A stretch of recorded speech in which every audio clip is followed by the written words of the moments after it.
So yeah, I told you not to get scared. But anyways, Egg, I need you to tell me about this dream you had the other night. That could not just stay in DMs, the COVID dream that you had. Oh, it was a really weird dream. Well, I thought that was you, Glenn. Hang on. Okay. Yeah. No, it wasn't me. I had a crazy dream about the other dream I had is not even anywhere near what he had. Go ahead. Yeah. Go on. Sorry. Yeah. So I was in like a really posh bar. It almost felt like a cruise ship bar. And oh God, it's even hard to remember now because it's a couple days later, but a bunch of people were getting sick from the new COVID or whatever. Mm-hmm. But the only way you could tell is if their like pants turned all these like strange neon like 80s music video colors. And word.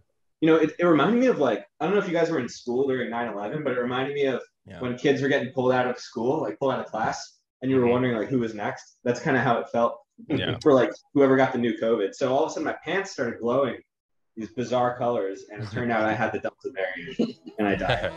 I didn't die. I woke up. That's how you know it's a dream. It was the O'Neill board short variant. From the 5 to the 6, we be in the mix with that RareCandy paint job on the whip. I need food for the kids, money for the rent. Fuck a lockdown, baby, I can't do that shit. And I don't never vote, cause I'm fucking broke. And either way, I know the police ain't gon' leave me alone. On a plane by the visit Glen Rock, need crypto, told me I should bring the Glock with me. So I packed up my piece and I'm sliding. Cause we might get caught up in a riot. Middle finger Trump, middle finger Biden. Fuck a left, fuck a right, is you riding? Know you love to see it, dudes rocking. Ain't no politics, baby, we just talking. From the birds to the bricks, we be in the mix with that RareCandy paint job on the whip. Who you with? I would be a dope. But did you? I'm sorry, I'm looking at the my stenography from those DMs. Did you or did you not piss into a laptop into this dream? Oh, at the end, that's right. Like, yeah, but that was the one part. That was the part that I wanted to. Actually, I peed into 2 laptops for some reason. Like, something was I needed to do it. You know, like how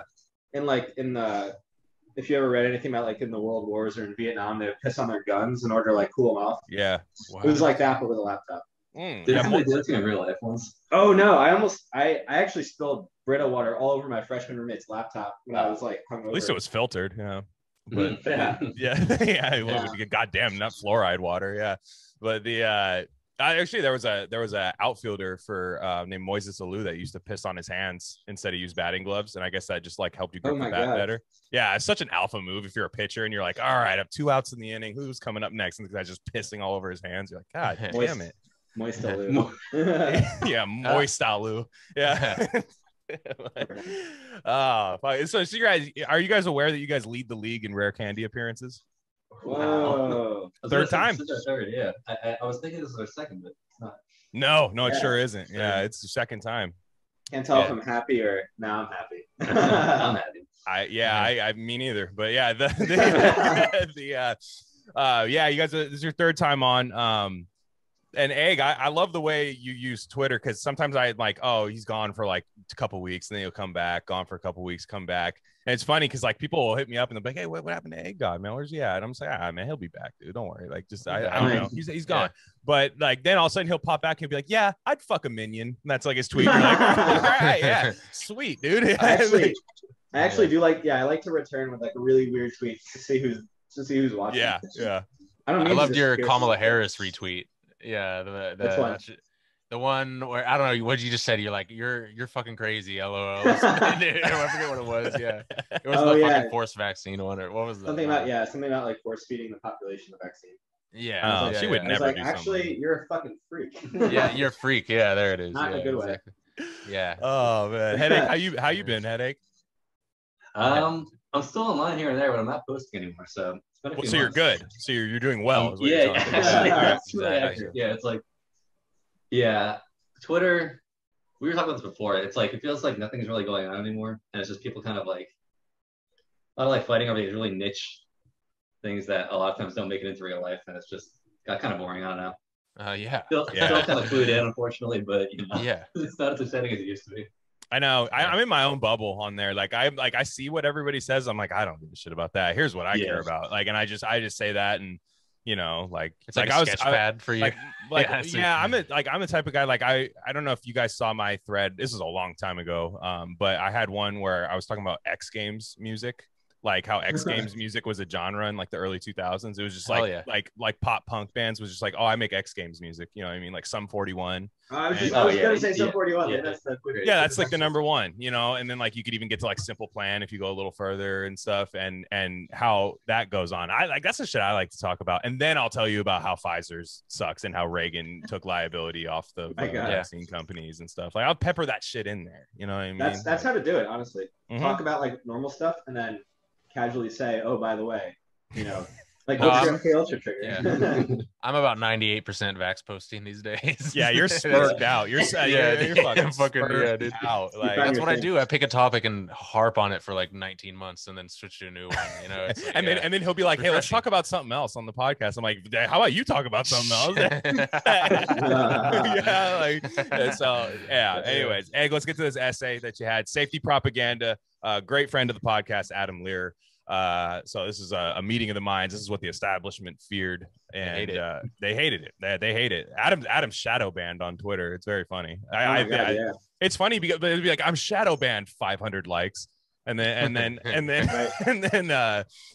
so you have an essay. It's called on, I don't know how to say this guy. Is it Michael Haneke? I pronounce it Haneke, but I think it's Haneke, like Nietzsche. Germans and Austrians. I say Haneke because there's a user I like named Michael Haneke Panicky. That guy's tight. I know exactly what you're talking about. Shouts to him. He loves movies. Michael Haneke is he's this Austrian director. The most famous movie he did, the most famous movie known by American audiences is it's called Funny Games. You guys might have seen it. I was thinking Piano Teacher. Piano Teacher is pretty big, but I mean they did Funny Games, like they did a German or an Austrian version and American. We watched that. Nice. Two kids that village. So what? Then you tie that into postmodern existentialism. So those certainly are words. So tell me, tell me what that means. Oh my God, those are certainly words. Well, I think what Michael Haneke does in his movies a lot, he always kind of focuses on like the alienation that the petty bourgeois kind of feel, which I think is a really interesting thread that runs through our own society. Because like in America, like sometimes like the more you have, the less like meaning your life is, because you like don't actually have to struggle at all. It goes back to that Freud quote that I mentioned, that like, you know, in the future, or you'll look back in retrospect at the years of struggle and find the most value from them because they taught you about yourself. But if like you never had to struggle and your life is just perfectly prefabricated and curated and everything that, you know, around you arrives from Amazon, shit like that, you'll just be totally removed from your world. And so I kind of touched on that because in the Seventh Continent, it's about this family who's they're just like so depressed they end up killing themselves. It's not really a spoiler because like, you know, if you search in Google, I was attracted to the movie. Someone on Twitter recommended it, and I searched it, and it was like literally one sentence. It said like, a family in Austria like prepares to kill themselves. And I was like, oh, that's great. Like the plot, which is right up my alley because I don't know. But it's a documentary actually. But it's like interesting because like it's interesting the things that can really bring on depression. Like I really think like the NPC PMC bots are like the most depressed people in the world, you know, because they don't have any real friends. They don't like understand what it means to be a human. And I think that's what the family in the movie was feeling. Like they just were, you know, they're going about their jobs and just like everything they were doing was so organized and so orchestrated, and you know they had all the fancy gadgets and they did all the nice vacations, and it was like.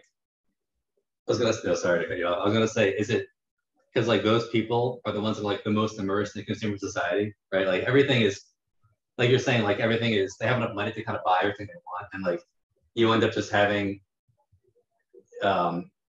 like you're just like a service consumer, right? Like you're just buying all the services and buying all the products. Yeah, like, I feel like if you're poorer, you kind of like have some sort of, you do labor still, so you have some sort of connection to the world. And if you're richer, I feel like you kind of wield power. It's like the master, it's like the master slave balance. Yeah, where it's like you're in between, you're just kind of like consuming and sleeping, you know?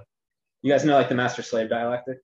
A little bit, yeah. To do some Marxist, Hegelian, whatever. Yeah, like that. The master like isn't realized by his own whatever he does. Like he's only realized in his oppression of the slave. Yeah. But the slave is actually in control of the master because the slave creates the world that the master lives in. Yeah. So it's like going to Walmart. It's like going to Walmart, like, and the manager, the manager is, you're like, that's fucking Dave, dude. Like Dave's working today. This is Dave's shift. Like he works weekends. We can't do shit this weekend. This guy sucks. But then Dave himself goes like shopping somewhere else, and they're like, who the fuck's this guy? Like I know exactly what you mean. Yeah, it's interesting. That's some Hegelian Walmartism. Yeah, absolutely.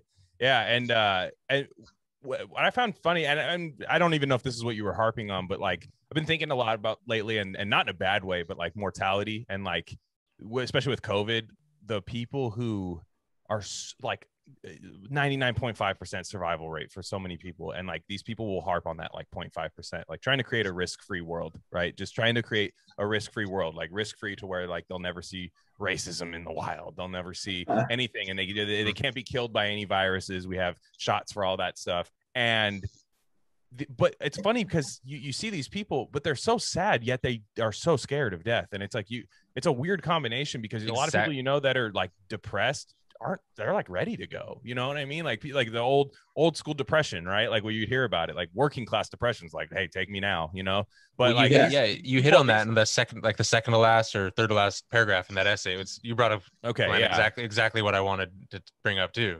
Mortality is the weirdest thing. Like why do you want to be alive? Like what are you doing to consume? Like consumption is your life. Like it's weird.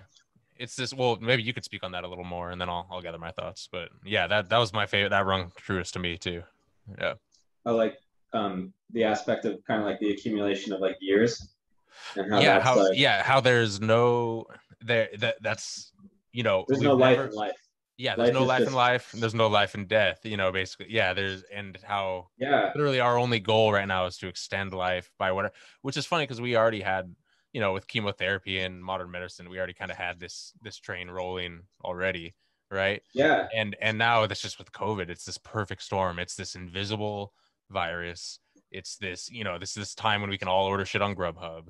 It's this time when like the laptop class is just like, able to do whatever the fuck they want and have all the same thing. There's probably some master slave dynamic in there too, on a broader scale. But yeah, that really struck home for me as well.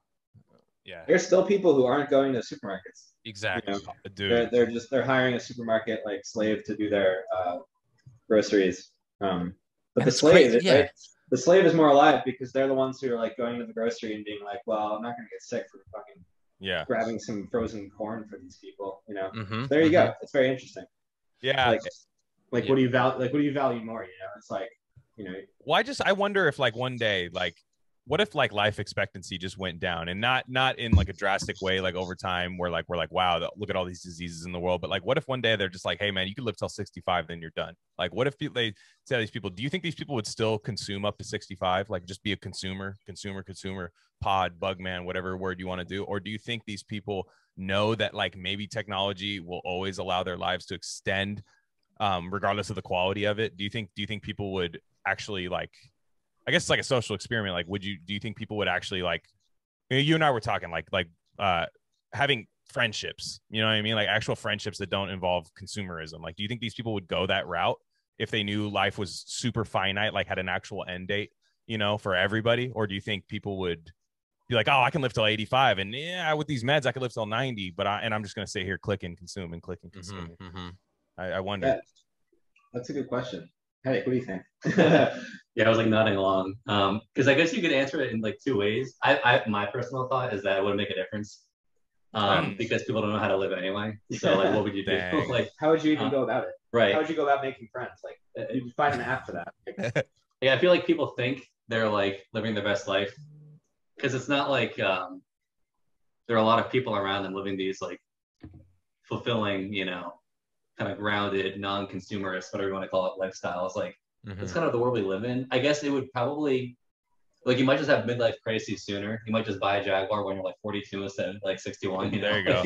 Just so you can enjoy it, as opposed to let it go to waste. Maybe you only work till 55. But I feel like people, It is interesting though, because I feel like a big part of what you guys are talking about, like the way people kind of treat their lives is just like never ending, is because like it feels never ending because you never really know when you're going to die, right? Right. And if you're healthy and obsessed with life, maybe you think you're going to live past 100, and you probably will. You know, by the time people our age are 100 and living like these really clean, sanitized lifestyles. But it's a good question, because like putting a definitive line in the sand definitely would change psychology. It's not really know how.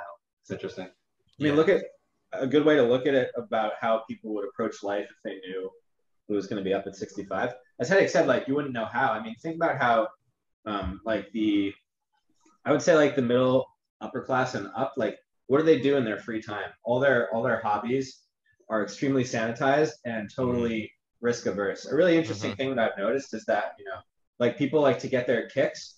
They like the most exciting thing they do are like they just like travel. And it's like there's it's travel and food and like mild recreational drugs like wine and shit. Yeah, like it's like all, wine or microdosing, like just very safe. Yeah.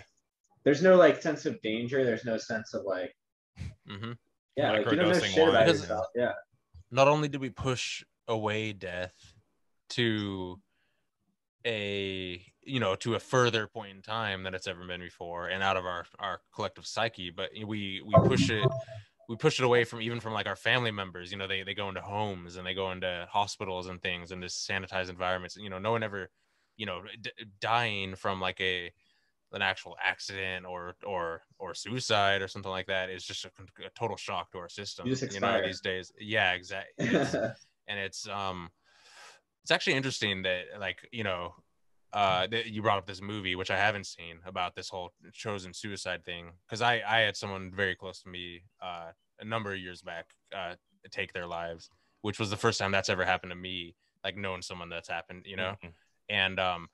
and yeah, it's a trip where you kind of and they weren't happy, and they were looking for a way out, and they found it, and I don't know, I think it's just a trip how just how like I don't think we fully realize how neutered we've become. I know like that's trite and cliche to say, but I mean the world has changed so much in the last 50 years, in 2 generations, let's say, to where this virus thing is like not to make it about COVID necessarily, but it is a reflection of get an air horn every time we bring up. I know, yeah, exactly, yeah, but it is totally like this couldn't have happened in any other time. Our response to this and our our whole freaking out about every little thing kind of thing, and yeah, I don't know. Yeah, that was that's yeah. No, it's so true. It's like, well, a big problem is also that people were literally convinced that it was like the plague. Yeah, that's like the issue, I think, because well, I don't know. What do you think? I was gonna say, like, I don't know how much of COVID is actually fear of death. I think it might. Well, okay, it is, but I think the fear comes from the fact that people think it's worse than it is, which is like media consumption, right? Not necessarily. Like, if COVID actually was a highly deadly disease, like I guess I would be kind of afraid of it, right? Like I don't want to die. That's what we said in your essay too. Like it's not to say that like, oh, like don't be afraid to die. Like there's a risk reward with everything, right? But I think a lot of it reflects like the media consumption of side of the people you call like the laptop class. Is a great way to put it. Like they're like always consuming this media, like in their downtime at work, basically, right? Which is all the time. And like you get this kind of warped perception of the world since you don't leave your house to begin with. That makes it seem like there's an actual plague going around, right? Exactly. Like if that were true, it would make sense to be afraid, right? I think Slothrop said this really well. Slothrop said that what he noticed is that people, like Southerners, he gave good examples. Like they go out and they're more active in their communities and stuff. But if you're extremely isolated and just consuming media, like you don't talk to anyone. You don't know how like. You don't talk to anyone who actually had it or whose parents had it. Everyone I talked to, like everyone I knew who knew people who had it, they just got like, either kind of sick or, pretty sick for a week. And like, I don't know anybody, the congressman in our community, that's the only person we know who died. And he was like, out of the 1,000 people closest to you, I wouldn't put him up there. Yeah. Like, so he's not top 1,000. Yeah. No, he did not crack the top 1,000. How do you think he feels about that he wasn't top 1,000? He's dead, so he can't really feel anything. But it's crazy. No, I'm kidding. Go ahead. You listen to anyone who has had a near-death experience, or has been addicted to drugs, like in a really hardcore way, or has, come at a close call, or come out of a fucked up situation. And if they don't get bitter, if they don't get embittered by that or anything, they come out and they are living life to the fullest, and they know that this shit is not guaranteed. So not like in a fearful way that you got to cram it in or whatever, but just in a freedom way that like, oh, I literally can do whatever the fuck I want because life is not guaranteed. It's like it's a gift, it's a blank canvas. And versus, people that just went to school, went to college, did the laptop thing. And that's the thing, I think a lot of these people feel guilt, where they're making, a good salary when there's so much poverty and bullshit in the world, and class issues and everything, when they spend like fucking 6 hours a day surfing CNN, and there's an implicit guilt in that, which I think is a big that circles back to the whole everything. But I gotta watch this movie, we should watch that, and we should. And I'd like to add that I think a lot of these people, because this isn't like, that's why I think it's important to be class-based, because like I go to work and like none of this shit makes any sense. Like nobody knows anything about this shit. Like they're just like trying to survive, and like I'm gonna go take my little Vegas vacation, I'm gonna go take my little this, but like at the end of the day we're gonna have fun at work, but these people that are, like the laptop class and the especially the super online people, I'm online, but I do go out. I go for hikes, I go for runs, and I do a lot of physical activity. Do you touch grass? I actually touch grass. I like that. My job is touching grass. I actually look forward to not touching grass. Like I'm actually like very excited to be like on the couch. Like I work grass outside. Hey man, hang on. Yeah, it's like fuck. Yeah, I don't do that for free, bud. Yeah, but anyways, like I guess like it's kind of been these people have been reduced to the fact where like, and this is kind of a little bit of a change of subject, but like your politics make you who you are. And I used to think that was true a long time ago, was like, oh well, this guy, this guy's pro-life, this guy's pro-choice, that's a bad person. But then you might know somebody who you disagree with that's like the nicest guy of all time, like just on a thing, like a guy will make sure you everything's fine in the neighborhood, guy, like small town community stuff where that stuff doesn't matter. But these people are predicated on the fact that they're like politics reductionists, if that makes any sense, where it doesn't matter how they live their life as long as they are not fascist, not racist. There are people, I talked to somebody, I forgot who, but I was talking to somebody who said that she wrote off Friends completely because of how they felt about Israel-Palestine.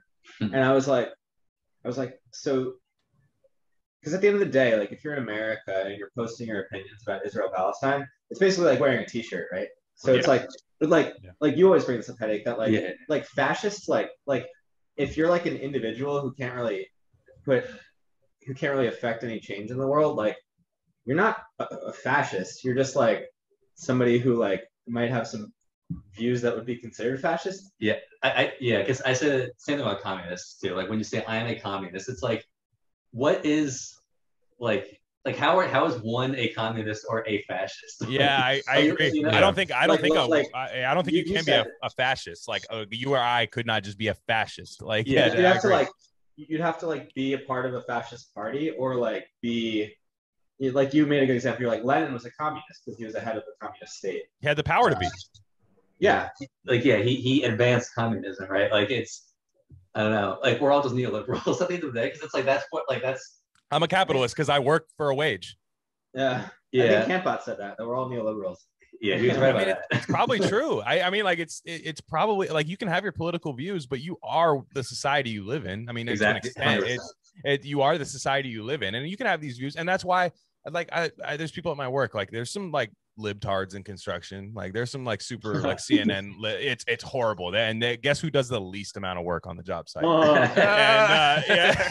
Yeah. Well, but that's their thing. They think they feel exonerated by not working as hard. I mean, this is anecdotal. I'm not speaking on everybody. This is anecdotal. They'll feel exonerated and they'll be like, well, yeah. I mean, of course that guy's standing there with the jackhammer all day. He watches Tucker Carlson, and you know, and you're like, you know, and it's that's what I'm saying. People don't care about their actions anymore. They care about their beliefs, and it's really weird because you don't do actions a lot now under the COVID pretext. Like you don't have a chance to do actions because you're inside, you're by yourself, nobody can see you. I mean, other than the NSA and shit like that, and the thought NSA word D shit like that. But the NSA is neoliberal, so they're like, yeah, please keep jacking off 5 times a day. Like NSA, yeah. So it's funny, like, you know, I that's where I was getting at with that. Was like basically like these people just think that I have these politics, therefore I am good.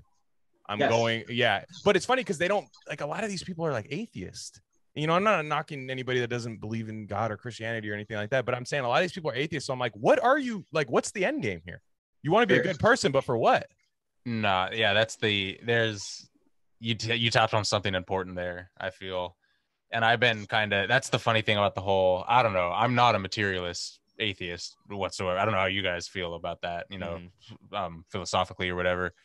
But because I ordered 2 shirts that said materialist and atheist in your house, so birthday, see what the cancellation policy I'll just tie dye them, dude. Are they white?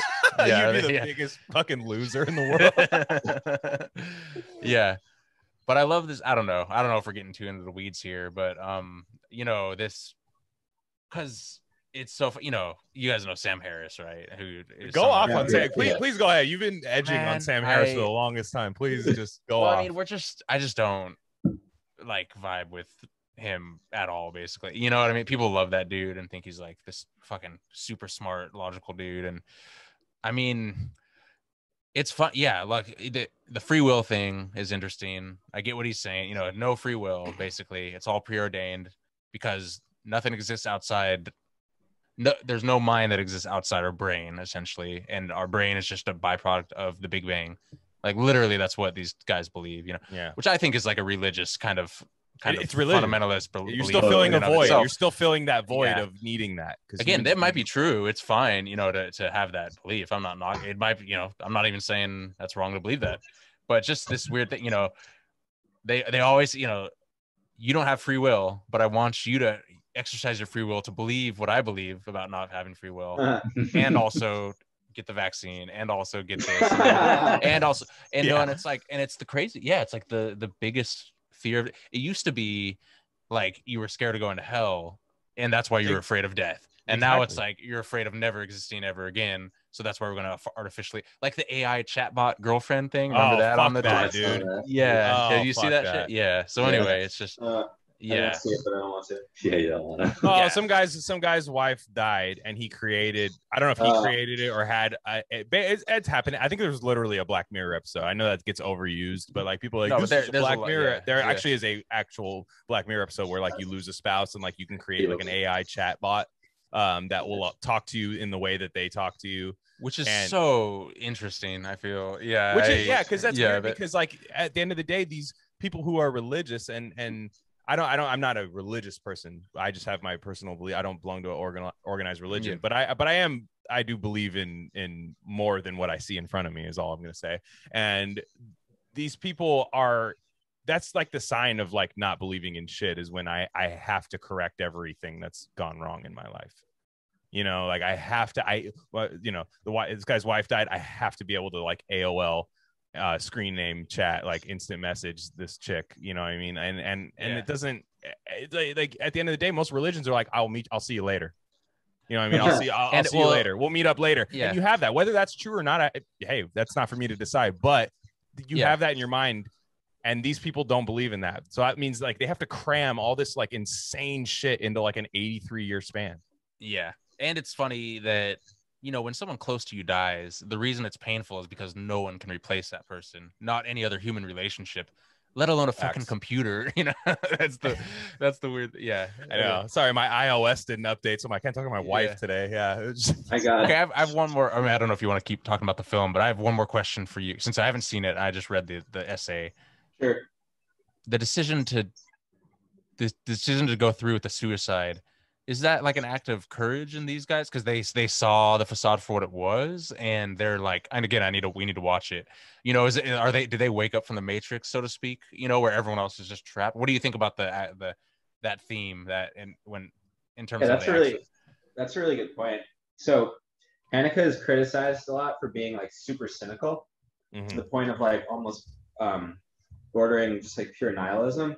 So a lot of people would look at that suicide, you know, just through understanding what they know about him and see it just kind of as like, well, what else is there to do, right? And you could kind of look at it as what else is there to do. But if there's nothing else to do but kill yourself, what does that say about contemporary society, right? So it's like it's like an act of refusal, right? Yeah. It's like the Marcuse's idea of the great refusal. Like the best, like Herbert Marcuse believed that like the really only way to sort of take down capitalism is just like refuse what it offers you. Like don't buy dumb shit. Don't vote for neoliberal politicians left and right. Like just don't do it. Which is funny because like that's what the hippies kind of preached, and now the modern day hippies are just kind of like total consume bots. Yeah. You know? Yeah. We need to bring real hippies back. I agree. But well, I find that interesting. And you and I were touching on that. We talked about it a little early in the episode too. But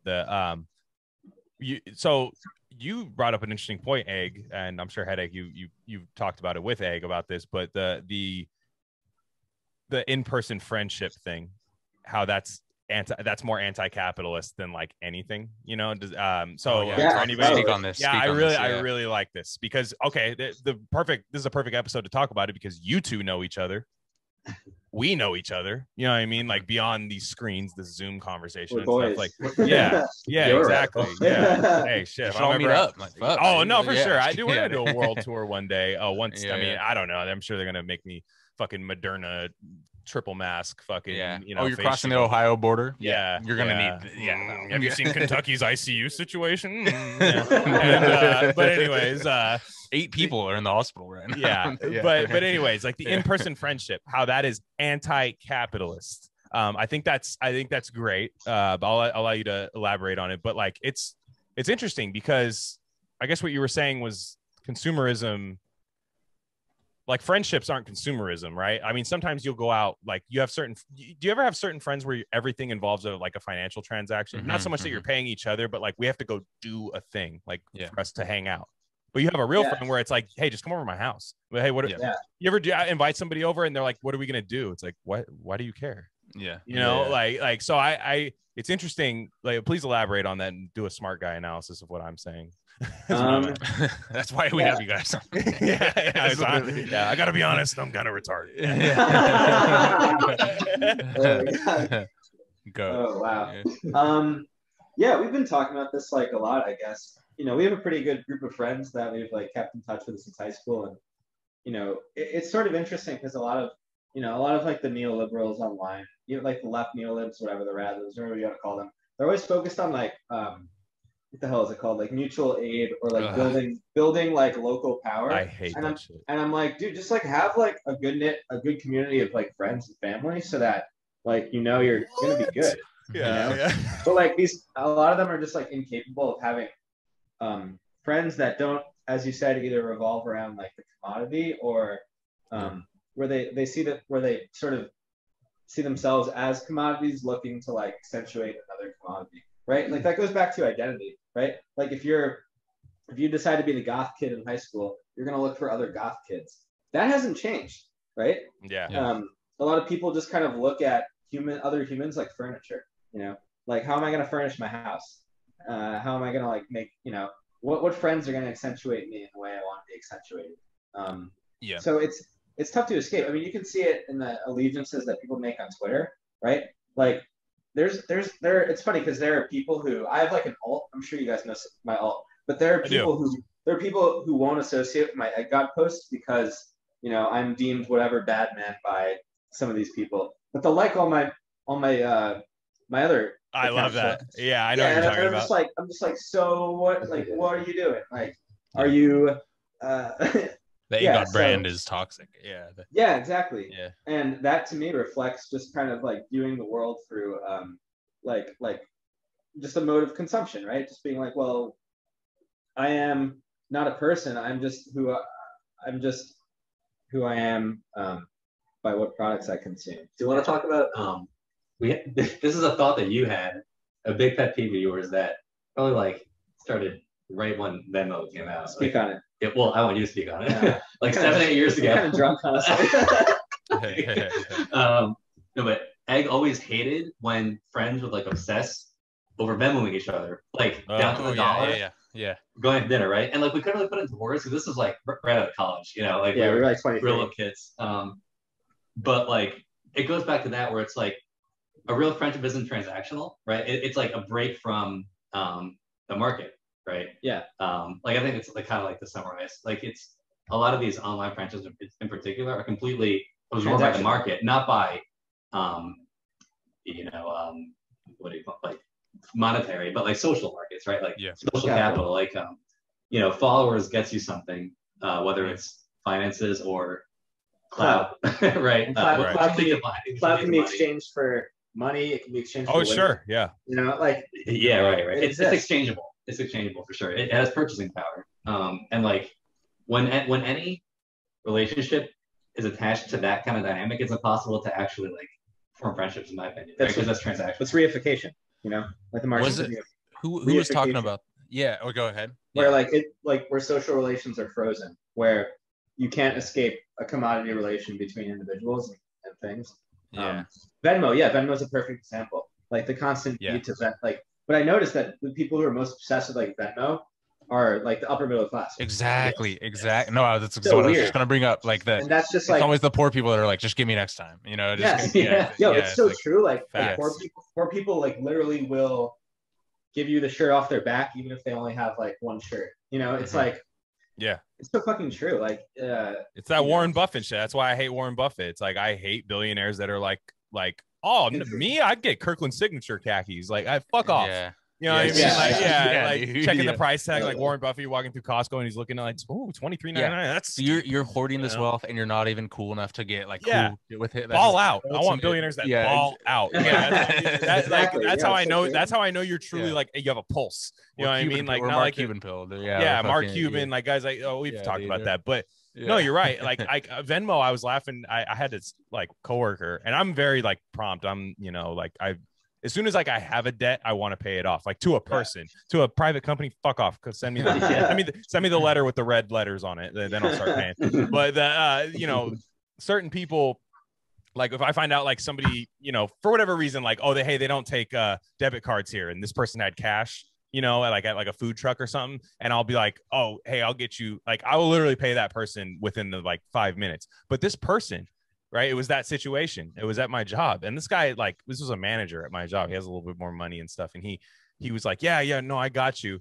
He bought this from the food truck and then goes on Venmo. I didn't know you could do this. Requested money from me from Venmo within 5 minutes. I was like, dude, what do you think? I'm gonna fucking run off with like the Hamburglar outfit with the I'm running off. You'll never catch me alive. I'll gladly Venmo you Tuesday for a hamburger today. I like, we work at the same company. What am I gonna do? You gonna break my legs with a steel pipe? Like, you had to open the app and hit request on a motherfucker. I thought he was sending a text. I saw him doing it. Requesting like social things, like if I like work a gig and in the email it says, oh, to get your payment request so and so, that's fine. But, like requesting money is like, it's like sicko shit. I don't know. Like request, But I find that like I remember I went to a bar with like I was watching the New York Marathon with someone, and I bought these two people like a beer like around. They're just like, oh, can we Venmo you? I'm like, no, like fuck no. Yeah, I bought you a beer. Yeah. Yeah, this is like me being like friendly. you know. And it's weird because like it was foreign to them, the concept of doing this, and it made me really sad. That's a great point. I know exactly what you're talking about, because I'm if I'm the guy you got the beer, I'm gonna offer, like I'm gonna be like, hey, like, or what the real Chad move is, I'll get the next one. That's the Chad move, is I'm getting the next round of beers for us.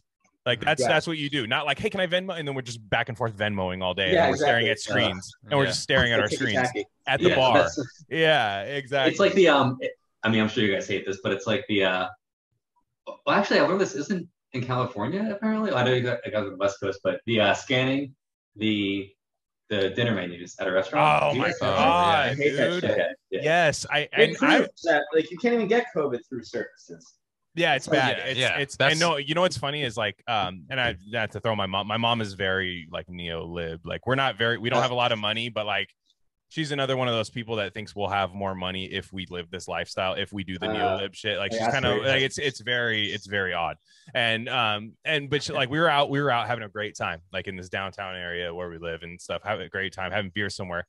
But it wasn't a place where we could eat. So she was like, hey, find a spot like over here where we could eat. I said, hey, that place looks good. And in my head, I'm thinking, let's go over there and then we'll just sit down and get a menu and we'll find something that we like. You know what I mean? But like, no, she's like, no, go scan the QR code and then we'll look here to see if there's something that we like. It's just like, fuck. Like, you know, like it's I don't want to play into that game. Like, it's like yeah.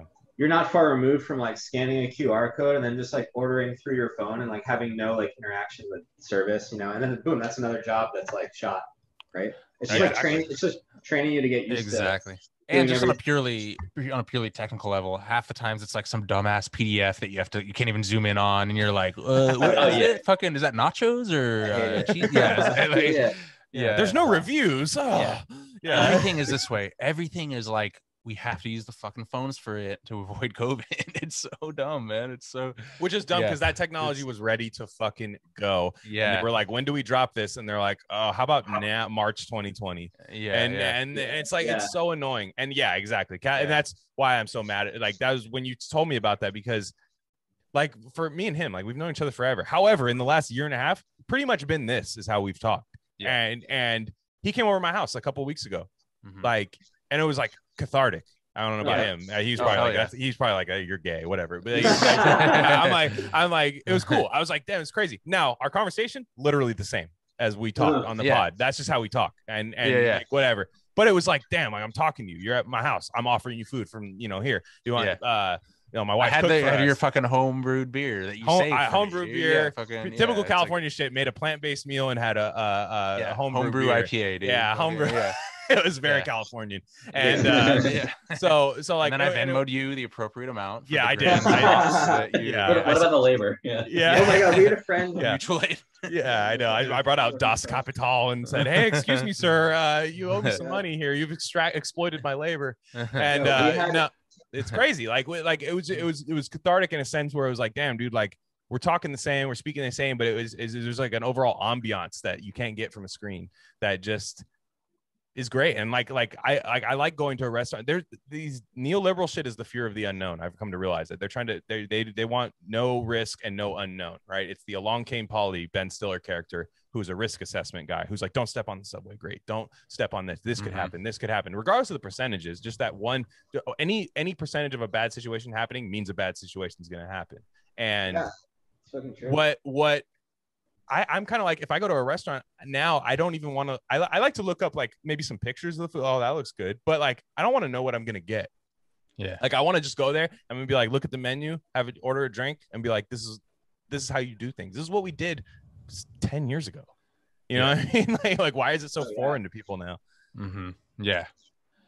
No, it's crazy. And the mutual aid thing, I want to touch it because we briefly talked about that, and then we got on the Venmo thing, which I'm actually glad because I think I read your thread on exactly what we brought up, and I wanted to talk about on this on pod, but I forgot who was talking about it, and it was you. Hey, God.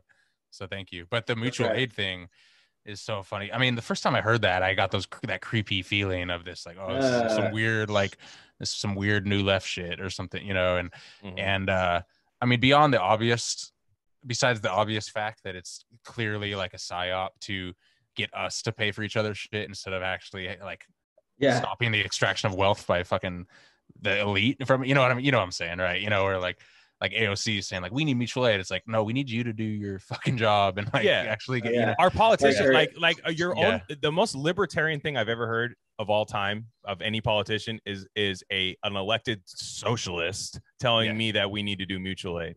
Yeah. Oh my god. It's fucking insane. Chapo Trap House raised like $900,000 for like Palestine. I'm just like, yeah. I'm like, shouldn't Chapo Trapos be like putting pressure on elected officials? Like, isn't that more valuable? Or using, like, don't they already get some money from Patreon? Like, give it here, give it here. Like, dude, like go to New York. Yeah. There's people in New York in homeless encampments. You're like, excuse me, sir, stepping over him. I got to get this to Palestine, like stepping over a bum and shit. NGO in Palestine, where 899,900 went to fucking like people like them. Yeah. So it's not even mutual aid. It's across the fucking continents. Yeah. Like, you know, across the Atlantic Ocean. Yeah. We have 3 executives of this NGO making 333,000. You know, it's like exactly that amount of money. Anyway, sorry, I derailed you. You were going off on mutual aid. Yeah. Well, there's clearly there's an obvious like political aspect of it, which is bullshit. And then there's just the whole like these things always get fucking dehumanized, whether it's like the sex work conversation or the mutual aid conversation. It's like, it makes you feel like a fucking robot, and it's just I don't know, it's just creepy to me. You know, and again, like it's this term, it's an unnecessary term, because this, like you said, the stronger friendships you have, this shit just takes care of itself. The stronger community you have, you know, like we just got to focus on that. The better family structures you have. It's sad when someone tells you have to do mutual aid. Yeah, like it's very sad. It's the hat. It's like bring around the hat. You know, it's like really interesting that I've noticed that happens a lot. Is like, do you ever see like the people like will retweet like donate like somebody's GoFundMe, and they're always like, you know, help so and so like get out of like homelessness or whatever, and like, you know, the person, not that I'm trying to knock like the people who are in these situations, because that sucks and it's not their fault, but like the GoFundMes, that they always seem to it's just like passing around the hat for people you don't know in these circumstances, and it just like feels so futile, you know. It just feels like, what you got? And Headache just pulled a book out of his well, I was gonna say sorry, no, finish it.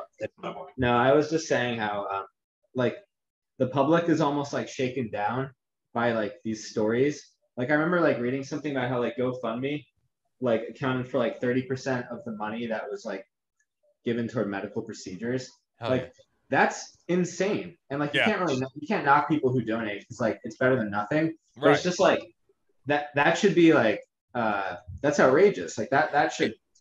Oh, it's funny because it's funny that, I mean, that on an individual level, it gets people out of a jam or whatever, which is cool. Right. But like you know, like the like the hospital and pharma execs are like, okay, GoFundMe is accounting for 30% of our revenue this time. How can we pump this up? How can we? Yeah, like how can? Oh yeah, we need another ABC7 news story. We need another. Yeah, it's like AOC is like the perfect. She's the perfect one to just usher that in. Just being like, you know what, the problem is 100%. Us. We're not being like humanistic enough. We have to keep doing mutual aid. Like you can just hear her saying that, and that's such a W for pharma. And just as an aside, like this is just something like I don't give a fuck what people are into or whatever, but these same people are always like against cryptocurrency, which is kind of weird because you know it's like again, like I know I'm like just a fucking Bitcoin hits 40K and he wants to start talking about this. That's all right. Oh my god, interesting. Yeah, it's weird how we didn't talk about this the last 3 weeks. Yeah. No, but you know it's always like, it's always like, oh, these fucking nerds into crypto, and then they're it's like it's fine. You're defending the U.S. dollar. That's okay. That's like, the Nick Land. That's the Nick Land quote. Nick Land had the Nick Land. I mean, say what you will about Nick Land. I don't know how awesome that guy is or anything, but like he said, like somebody's like, why are you so into Bitcoin? He's like, well, tell me to find a better way to like bet against the U.S. dollar. Oh yeah, yeah. Which like if you're pro U.S. dollar and you're like some socialist, it's like all right. I don't know. It's just weird to me. Like I understand like what their line of thinking is like, and we don't have to get into that. Sorry, Sai, go on. Yeah. No. That was it. I don't know. That wasn't even a developed thought for me. It was just it's weird how these things always force you to play the same game that got us into this situation. They always want you to play the same game that got you into the problem, Yeah, and then say we didn't play that game correctly when exactly. No, like I said, like the leftists want to see the world burn and then claim that we didn't burn it down properly. That's that. I've been like working on that. I've been minting currency with that written on it with my face. You got some good shit in your notebook. Yeah, you got some, yeah. No, sorry. Yeah, I don't know. Yeah, we like the in person, like it's the ultimate way to cope with capitalism, like I said, is the stuff we're talking about, because that's what I'm worried about now. We're not going to see socialism in our lifetime. I'm going to look for some material gains for the working class. It doesn't seem like we're going to get any for a while, but They're not coming from the left. They're not coming from the left, and I don't know, man. I don't even know about the right, to be honest. But not coming from there either. Yeah, I don't think so. I think the powers that be have their bases covered. Let's just say that much. And yeah, they do. Yeah, you're right. Like, it's like like, it feels weird to, like, I never thought that 10 years ago I'd be like on a podcast telling people to make friends again, you know. You're like Barney. Yeah, that's a crazy. Oh shit, dude, Bitcoin's doing numbers. All right. No, it is. That's why I was making fun of Sai. Yeah, I was like, I just checked it, right? Like, yeah. Yo, like, I bought this thing called Axie because I follow a bunch of the crypto people. Dude, I bought Axie like because it had to do something with NFTs. I bought like $100 worth of it a couple months ago, and it's up like 1,000%. Yeah, crypto is really insane. Yeah, I really can't. What's the ticker for that? AXI? I think it's AXS. AXS, okay. People like will knock crypto people, and I'm just like, dude, this is literally like, you know, like, if you're locked out of like making wealth in any way, like, of course you're gonna look for some version of like a get rich quick type thing. Yeah. And I get it, man. Crypto people are hilarious and fucking. Oh, they're absurd. Yeah, like it's like, but dude, literally the only reason crypto is cringe among these people is because like their media outlets don't talk about it.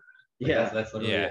Yeah. Like if they're like favorite internet people started talking about it, then it'd be cool. Like, I mean, you know, it's just like, I feel like it's really just that simple. It's also just weird how you send someone some bucks on GoFundMe or Venmo, those are US dollars, but they're fucking fake illusionary US dollars. You might as well have some like fake illusionary crypto based currency that has some kind of proof of stake and work attached to it. You know what I mean? Like, you're doing the same thing. It's just it's this weird, like, dollar is already fake and it's like extra fake now when you throw it on the interwebs. You know what I mean? It's just like it's nothing. It's fucking nothing. Yeah.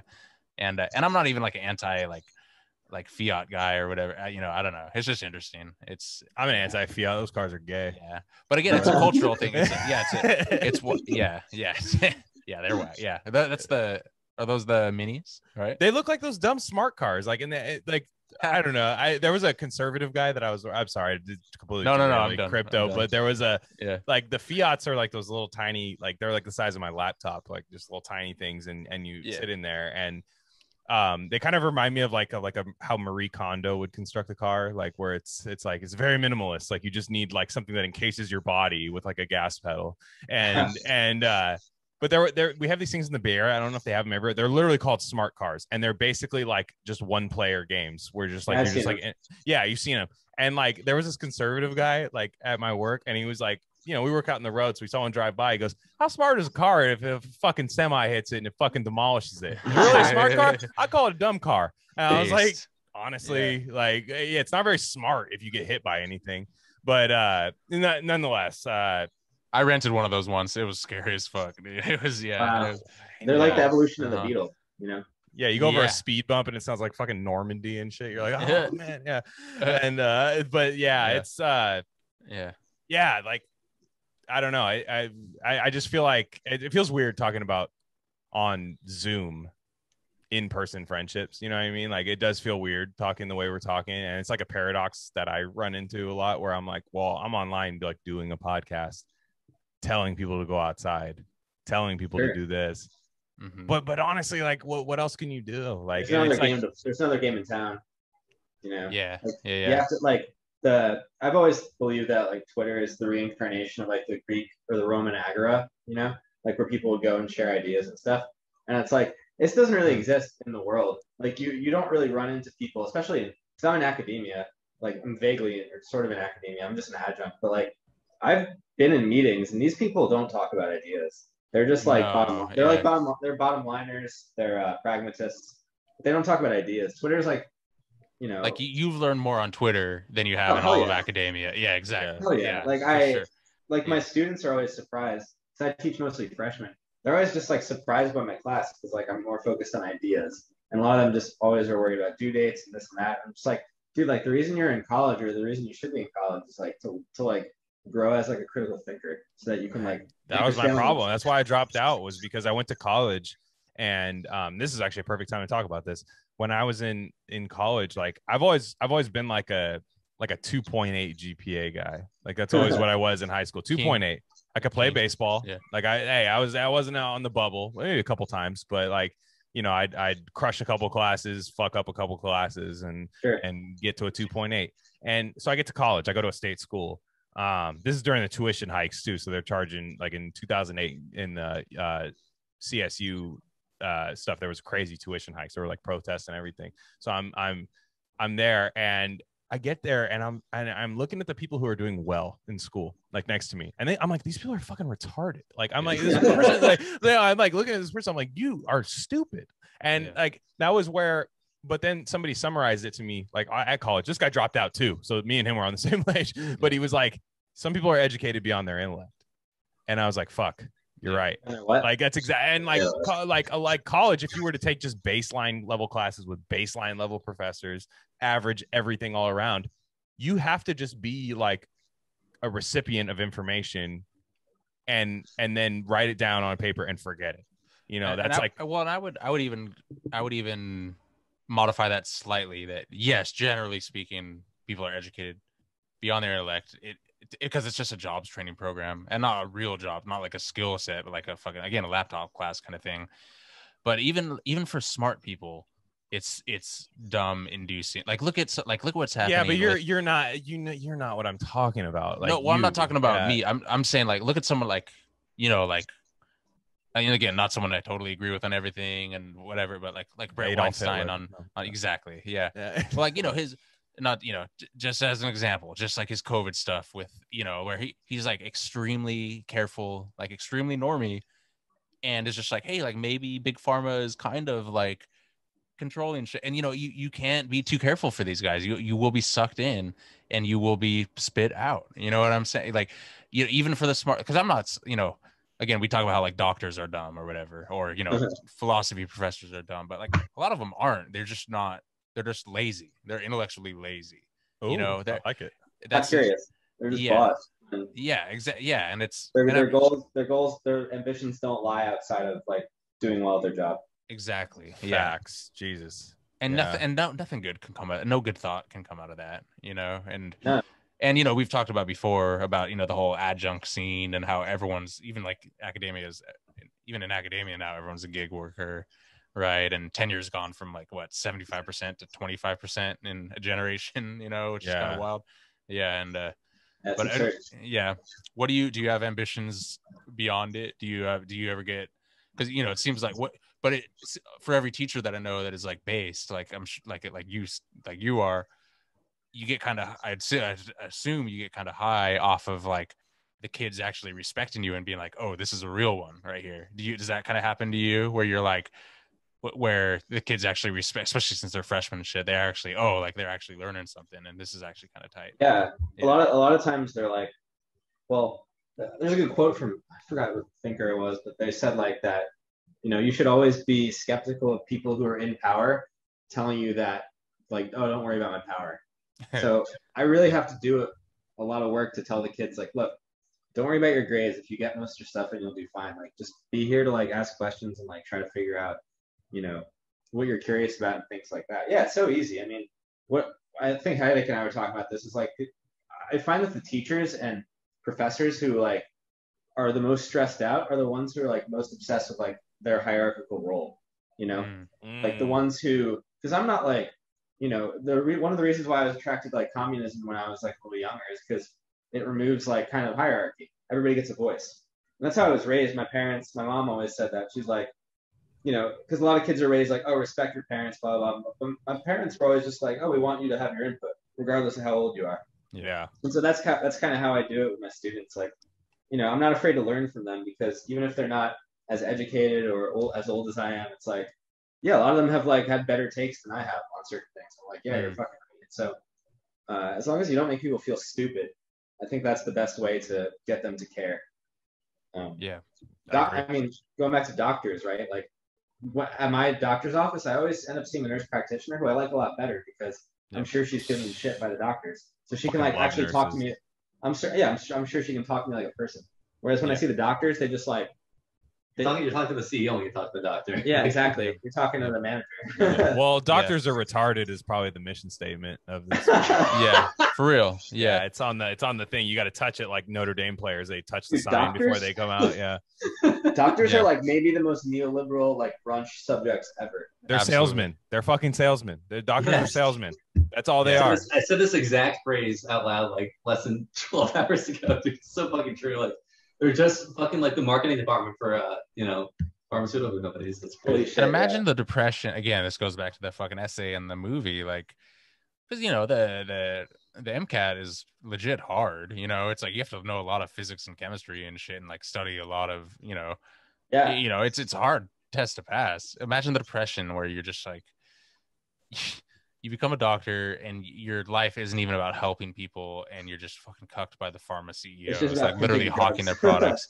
Yeah, and your only consolation is money. Like you have like a fuck ton of money or whatever. It's like, it's. And then you could have the little Lance Armstrong outfit and ride your bike from like out in the streets all day, and then like clock into work for like 6 hours. Yeah. And then that tell lifestyle somebody. is so alienating. Like so alienating. Yes. The interesting thing is that like the people who are paid a ton of money, they don't even like, because the goal to me at least, is like the goal of if I ever want to make like good money, my goal is to just save as much as I can so I can like not have to work a lot. Yeah. These people so like true. Their idea. You're a perfect like, Bitcoin guy, by the way. I just want you to know that's like store value, bro. Yeah. Dude, you got to get a Keykeeper IRA. Shout out Jeff Vandrew. You got to get one of those. Oh my god. Yeah. But no, it's like a lot of these people like I think I saw this like a lot of people like because they don't have time outside of their work lives to like pursue anything. Yeah. So what they do is they try to cram as much consumption as possible into their free time, which just ends up like they can't save money to build like toward a life they actually want to live, and B like the things that cost the most money usually suck. Like save for like going out to like restaurants and stuff because food is awesome, but like a lot of these people just go on these retarded vacations to islands that look the same, and they don't even venture off into like actually experiencing what it's like to be there. Yeah, exactly. The travel thing is like fucking crazy to me. I remember when I was working at this bar, this like girl who worked with me, she was like a teacher and she was always broke. And I was like, how are you broke? Like you're a teacher, like they make decent money. You're like a single woman. She was like, she literally went on like 10 vacations a year. Yeah. And I would see them all on Snapchat and they would just be fucking boring. Like she would just always have a drink in her hand and like some exotic locale. And I was like, just like go to a fucking like photo studio and like have them green screen it. Like exactly. The island. People like but people, the thing about the university and academia and education is like the goal is not to like teach people how to like think so that like if you teach them how to think too well, they're not going to buy shit. That's exactly. Oh my god, bars. Are you guys Terrence McKenna? Are you guys Terrence McKenna fans? No, but I know of him. Well, we've been getting. Well, I've been. He's like a hippie, right? He's like a hippie drug guy. Yeah, exactly. Yeah, he's he's incredible. He's the heroin professor, right? Hey, what? Okay. You know what Terrence McKenna is? Terrence McKenna. I've been getting into him lately. He's a laundry day guy. Laundry day. Yeah. Throw on a Terrence McKenna YouTube, just a lecture. Hell yeah. And the trippy part about Terrence McKenna, and Sai, don't forget your point because I want you to. No. Go ahead. Yeah. But the trippy part about him is like, the stuff he's talking about, it happens like in real time with me where like I'll be folding clothes and I'm not listening to what he's saying. Exactly, like I am like I'm listening, but not really. I'm doing stuff around there. And then all of a sudden, like in my head, I'll have this crazy ass idea. And I know that was inspired by Terrence McKenna. Yep. Yeah. And it's a trip. He's like a field. He's like a random generated like proxy for ideas. I don't know. It's a trip. Yeah. Because you put him on and you won't even be paying attention, but his little gnome voice is in the background. Just I love that laundry day guy. I love that. Yeah.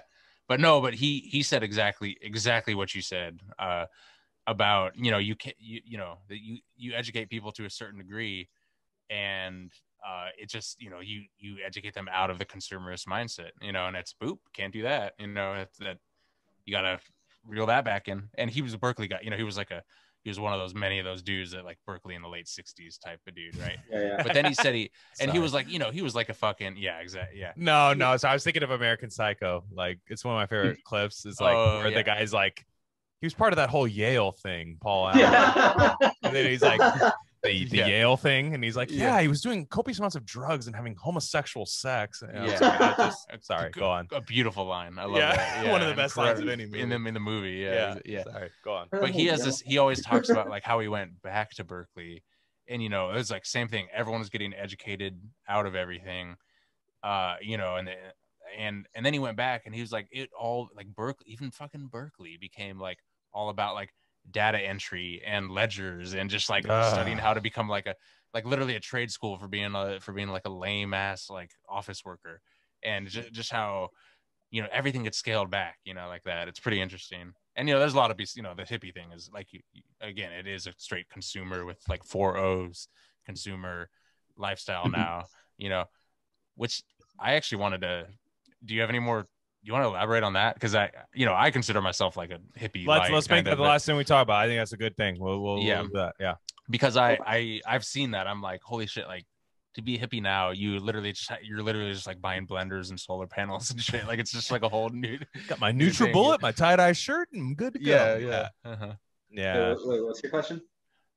Just if you want to wax on the like the hippies as consumers thing. Lifestyle. Well, or no, like the pro-consumer hippies, like the well, I mean, like the beats are kind of like the evolution. The beats almost prefigured the hippies. Yeah. Like the modern day beats are what kind of the hippies graduated into, like where you're anti-capitalism, but like you're gonna buy a lot of stuff to show that you are anti-capitalism. Like that's like the extreme end of the spectrum. But like a lot of the people who are like the irony is like a lot of people will buy products to show that they're like environmentally conscious. But those products are super expensive, and those products also require tons of energy to make. The irony of like a good example would be like thinking about sustainable, quote unquote, sustainable diets, like not eating meat, but substituting that with like things like like almonds and avocados, which are extremely. Oh, here we go, Glenn. Yeah, just are extremely terrible for. Don't they take up so much like water to grow? Like, oh, we've talked about it. You might have been listening. Then we talked about it. Well, we won't get into this debate now. I think our next episode we're going to talk about this. But like almonds are literally like a gallon an almond of water. It's fucking nuts. Yeah. Now, thirsty nuts. Fucking nuts. Thirsty ass nuts. Yeah. But my almonds are nuts. Now, to be fair, I'll say size point. Beef is like 10x that. Like, well, I mean, I think it's funny just in terms of whether it's Teslas or so, and I feel bad because I do have dreams of like making a fuck ton of money or crypto or whatever and just balling out on some crazy off-grid setup where I go hard on the solar crypto McAfee. But I also know it's total horseshit, and that like if you're buying a Tesla is no different than buying a fucking Ferrari. Like, honestly, it's not. Well, especially because the battery, like, what do you do with the battery when it's done? It fucking just sits there. Those lithium batteries don't decompose properly. Yeah. No, like, go ahead. I was gonna say, Todd, this kind of loops in maybe to close the loop on your essay. Like, I think you quote Marcuse. Herbert Marcuse has this concept about like he calls it one-dimensional society or the one-dimensional man. And basically, the idea is that like modernity is completely all-encompassing, where that everything that can be thought is like sold to you, right? I think you say that in your essay. And so like you get to the point where the only form of expression is consumption. So the only way you can express your environmental consciousness or your radical politics or your favorite sports team, whatever it is through consumption, right? Because there is no doing anymore, right? It's like all you do is like you wear, you consume, and you like advertise, and like that. I think like to get to your point on like why do hippies now like buy Teslas or whatever, it kind of gets into that where you can't show engaging with the real like world or real society is almost like an extinct concept where like everything is marketed, advertised, and branded, right? But go ahead. Like you can't like to like being anti-capitalist now means showing that you're being anti-capitalist, and you can't do that if you're not buying things. Right? It's the AOC shirt store online. You know, it's exactly. It's paying $80. Water, don't be racist. It's paying $80 for a tax the rich T-shirt. Yeah. That a politician is telling you, like it's. But the thing is, like, I think Slothrop said it. Like, the most radical thing you can do is just like destroy your smartphone and live off the grid. Slothrop rocks. Yeah, that's fucking. Yeah, Slothrop is. I feel like Slothrop is like the synthesis of all of us. yeah, exactly. And well, one thing I'll say about the hippies is like, there's like a caste system in hippie world. Hell yeah. As well. Like there's a place out where Cy and I are from, and I'm still there, but like Santa Cruz, there's an area out there. Anybody knows about that? That's where the boardwalk is and stuff, and in California. But if you go like deep into the hills there's a hippie culture. Like, these motherfuckers have guns. Yeah, you know what I mean? Like they're strapped up. Like, they'll have a tie-dye shirt looking like Jerry Garcia and shit, like they're making their own Ben and Jerry's recipe back there, and they're strapped up. Like, they're ready to go for anything. And these are the people that, like, that's hippie shit to me. Yeah, is like I can live sustainably, and if anybody tries to stop that shit, I got something ready for them. And I know, well, it's funny. Yeah. Go ahead, please. No, and I know a hippie that has been through like the ring. It's like we were talking about, the guy that like the proverbial guy that's been through so much that it's just living life now, right? And like legit lives in a fucking baller ass house, but literally like fasts all day long and doesn't eat, doesn't buy the newest shit, doesn't, so it's like, it's weird how there's all these dichotomies of like, like some people can, it's just interesting how, like the different striations of what's going on here, and I don't know. Do you guys know that, what is it? Real Goods, that Real Goods store. It's like, it's like a solar panel installation company. I think that's what it's called. But it is like, it's straight like fucking Sky Mall. You look in that catalog and it's like, it's fucking, and then you go to the spot, you can drive like on the 101, it's right off the highway, and it's fucking incredible. But it's like, you could blow like a milli, dude. Just it's crazy. Yeah. And it's, so I don't know, it's, well, because these are hippies that work at fucking Google, and that's not hippie shit. I'm sorry. Like these are hippies that work at like tech companies that are basically like getting rid of Ludditism. You know what I mean? Like they're, and I'm not saying we got to go back to fucking, like old school hammer and nail shit, which hey, I don't hate that. But there is a caste system with these people where, and I see it with like one thing I've constantly seen with like, I don't know if you guys know who Caleb Maupin is. Maupin. I don't know how you say his name, but I've heard of him. I don't know. Yeah, no, cool guy. Like, he's getting killed by like the Vouches and like the BreadTube people. He's getting like killed by those guys. Like, that means you're doing something right. ContraPoints, like all those people are going after him. And but he like wrote a book basically saying like BreadTube serves imperialism, and I haven't read the book, so I'm not going to wax on that. But I think Twink Rev was yeah. No. He's of that like sphere. Good dude, and like I kind of like what he stands for. But everything I've seen, I go through his mentions and like his replies, and it's fantastic, and it's all these like super like lefty, like it's like the, say what you will about what like actually left is, fake left versus, post left versus this left or whatever. Like, the left is clearly this like bullshit left. Like, that's what it is. Like, we have to admit that it's the AOC left. That's what it is. It's the connotations matter. And what I've come to realize is like everything comes down to consumer choice. Like, everything comes down to it. And like even leftism, because these people are smearing Caleb Maupin for going after YouTube people, saying, and they're saying he doesn't do communism correctly, which basically you're reducing communism down to a consumer choice, which is like a fucking tech platform. Hilarious. Like, hilarious that you're reducing that down. It's like they, and these people, then you flip the script on them. They don't believe in ethical consumption under capitalism. And it's like, wait, but why are you I've never heard that used properly. I hate, that's like such a cope whenever anyone says that shit. You know? Exactly. Yeah. I don't know. That was all I had on that, but shit. Yeah. What are you writing next? You got anything coming down the pipeline, God? I'm writing an essay. I'm in the process of writing an essay about supermarkets. Let's go. How supermarkets kind of come on again, because I used to work there. So yeah. Come on Haneke again. And I were kind of, Haneke worked. Yeah, he worked in a supermarket. We've had a lot of good ideas about this, but kind of like Headache, I think, said this idea that supermarkets like remove the idea. Well, Bojira talks about this, but like this, like the reason why we look back at the artifact, the reason why we look at old things and desire them, or like the reason why the trad stuff is popular is because we want origins, right? Think about why stories are so popular in terms of like think about why products always have to tell their story of the product. Because people want to be attached to origins, because right now there's no origins to anything. Everything's just mass produced. So my argument is that the supermarket kind of reduces it reduces complexity, B, it eliminates like the idea of like labor, and C, it removes the idea of origin, because products just appear on shelves. And food like is just kind of, it's almost like synthetic, even meat, right? You look at a piece of beef in the store, like the last thing you think of is a cow, you know? So you have no idea where things are coming from. You guys are gonna have to come on very soon again. It's gonna be a basic. I can't wait to read that.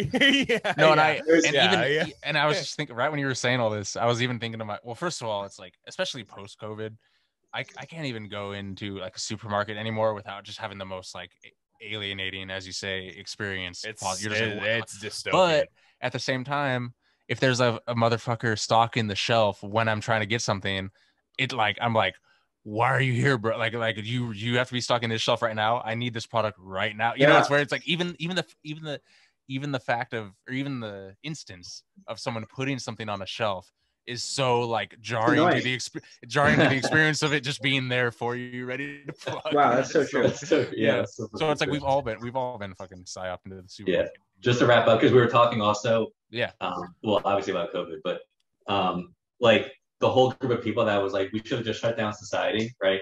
Like they're victims of that kind of, you know, knowingly or unknowingly, of that, I don't want to say mindset, but just like of a reality that is complete instant gratification, in the sense that everything appears, right? Nothing is sourced. So like you can't just shut down society, obviously, because food wouldn't appear on shelves. But if you think food just appears on shelves, you don't really realize that, right? You have to think through it, because they don't understand like the supply chain is an element of society that would have to stay open. Which is a lot of people that run that. That's just like the Grubhub, Uber Eats, like Rob Rousseau people. You know, just Rousseau, like Rob Rousseau literally tried to convince people that every 1 out of every 100 times they walked outside, they die. Like the piano will fall on your head. On the head. Dude, that's one of the best tweets ever. I fucking that motherfucker. That's violence. That's intellectual violence. Like that was when you were on with Alex G. I remember on Fed Post. That was one of the funniest things I've ever seen. When that was absurd. He said that, and it's funny because you made it 1%, which it's not even 1%. Like that's the best part about all of it, is like, that piano is like, the piano falling on your head if you're a healthy person is not even 1%. Like also I think he said every time you go outside, it's like, every time. It's so like it's like the Acme rigging crew is like Rob Rousseau's coming outside, just pulling on the ropes to get get the grand piano ready. It's Rob Rousseau coming outside. It means the 100th time you go outside, you're on borrowed time. Like you know, at that point, Rob Rousseau's like, are these workers union? And No, it's a fucking Russian roulette with a gun with 100 fucking rounds in it. It's just like one bullet in there. And you got to play 5 times a day. Yeah. 5 times a day. Rob Rousseau has not been outside for 5 years. Okay, Rob Rousseau. Jacques Cousteau is better than Rob Rousseau. I'll just say that much. But anyways, I appreciate you guys coming through, man. I could talk to you guys forever, but damn, it's always the best. It's always the best. When you write that supermarket essay, just come on, just show up. You know what I mean? Like we'll be here, both of you guys too, every time. Egg God at Sweet Egg Person on Twitter. Headache is at Mr. John Butler Tron on Twitter. He doesn't post anything, but just follow him. It's fine. And DMs are open. Maybe I'll post something. My once in every 3 month post. I'll put something up there. So the DMs are open. I don't know what that means, but if you guys all your hot supermarket takes, go there. If you know any freaks, let them know. What's your area code?